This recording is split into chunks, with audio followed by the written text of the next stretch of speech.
ನಾವು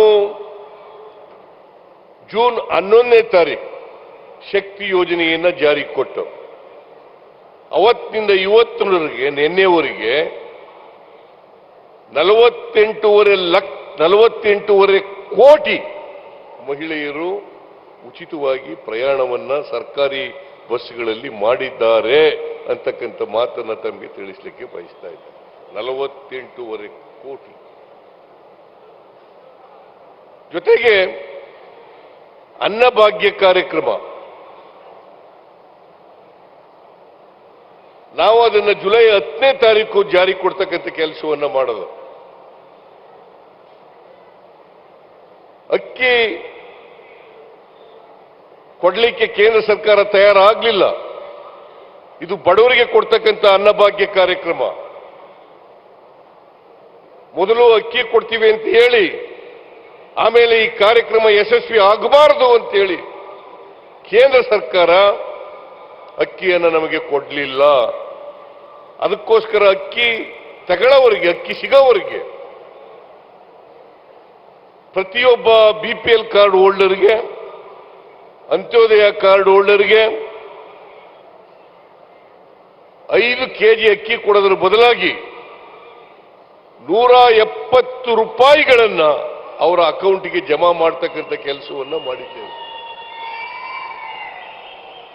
ಒಟ್ಟು 10 kg ಅಕ್ಕಿ, 5 kg ಅಕ್ಕಿ, 5 kg ನಗದು, ಇಷ್ಟೂ ಹಣವನ್ನ ಇವತ್ತು ಪ್ರತಿ BPL ಕಾರ್ಡ್ ಹೋಲ್ಡರ್ಸ್ಗೆ, ಅಂತ್ಯೋದಯ ಕಾರ್ಡ್ ಹೋಲ್ಡರ್ಗಳಿಗೆ ಕೊಡ್ತಕ್ಕಂಥ ತೀರ್ಮಾನವನ್ನು ಮಾಡಿದ್ದೇವೆ. ಹಾಗೇನೆ ಜುಲೈ ತಿಂಗಳಿಂದ ಗೃಹ ಜ್ಯೋತಿ ಇವತ್ತು 200 ಯೂನಿಟ್ ವರೆಗೆ ಯಾರ್ಯಾರು ವಿದ್ಯುತ್ ಶಕ್ತಿಯನ್ನು ಬಳಸ್ತಾರೆ ಅವರೆಲ್ಲರಿಗೂ ಕೂಡ ನಾವು ಇವತ್ತು ಪುಕ್ಕಟಿಯಾಗಿ ಜೀರೋ ಬಿಲ್ ಅವ್ರು ಯಾರು ಕೂಡ ಒಂದು ಪೈಸೆ ಸರ್ಕಾರಕ್ಕೆ ಕಟ್ಟಬೇಕಾಗಿಲ್ಲ.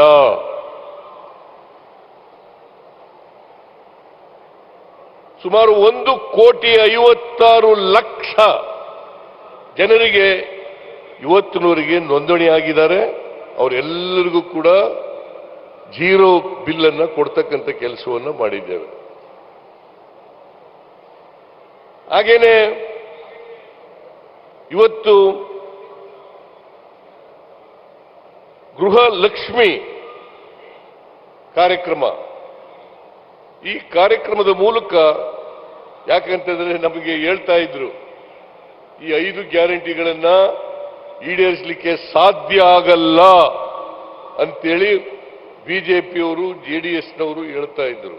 ಅಷ್ಟೇಕೆ ಸ್ವತಃ ನರೇಂದ್ರ ಮೋದಿ ಅವರೇ ಹೇಳಿದ್ರು ರಾಜಸ್ಥಾನದಲ್ಲಿ ಈ 5 ಗ್ಯಾರಂಟಿಗಳನ್ನ ಜಾರಿ ಮಾಡಿದರೆ ಕರ್ನಾಟಕ ರಾಜ್ಯ ಆರ್ಥಿಕವಾಗಿ ದಿವಾಳಿ ಆಗ್ತದೆ ಅಂತಕ್ಕಂಥ ಮಾತನ್ನ ಹೇಳಿದ್ರು. ಇದು ನರೇಂದ್ರ ಮೋದಿ ಅವರು ಹೇಳಿದಂತ ಮಾತು. ಇವತ್ತು ನಾವು 4 ಗ್ಯಾರಂಟಿಗಳನ್ನ ಜಾರಿ ಮಾಡಿದ್ದೀವಿ ಕರ್ನಾಟಕದಲ್ಲಿ.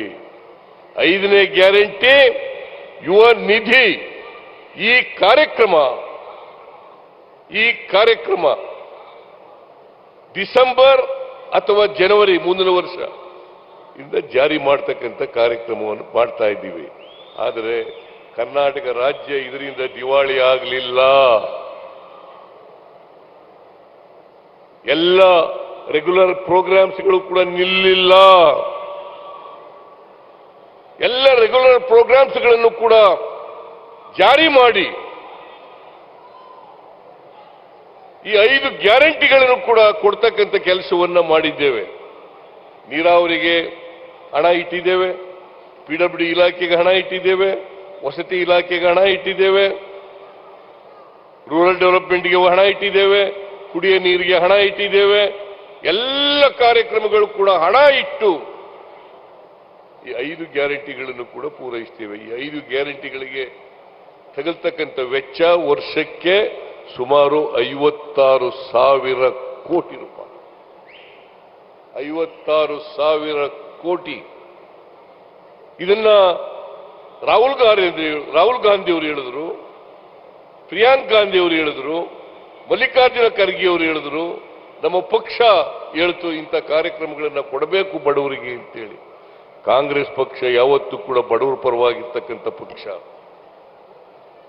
ದಲಿತರ ಪರವಾಗಿರ್ತಕ್ಕಂಥ ಪಕ್ಷ, ಹಿಂದುಳಿದವರ ಪರವಾಗಿರ್ತಕ್ಕಂಥ ಪಕ್ಷ, ಅಲ್ಪಸಂಖ್ಯಾತರ ಪರವಾಗಿರ್ತಕ್ಕಂಥ ಪಕ್ಷ, ರೈತರು ಮತ್ತು ಕಾರ್ಮಿಕರ ಪರವಾಗಿರ್ತಕ್ಕಂಥ ಪಕ್ಷ, ಯುವಕರ ಪರವಾಗಿರ್ತಕ್ಕಂಥ ಪಕ್ಷ ಅಂತಕ್ಕಂಥದನ್ನ ಮತ್ತೊಮ್ಮೆ ನಮ್ಮ ಸರ್ಕಾರ ಸಾಬೀತು ಮಾಡಿದೆ ಅಂತಕ್ಕಂಥ ಮಾತುಗಳನ್ನು ಹೇಳಲಿಕ್ಕೆ ಬಯಸ್ತಾ ಇದ್ದೇನೆ.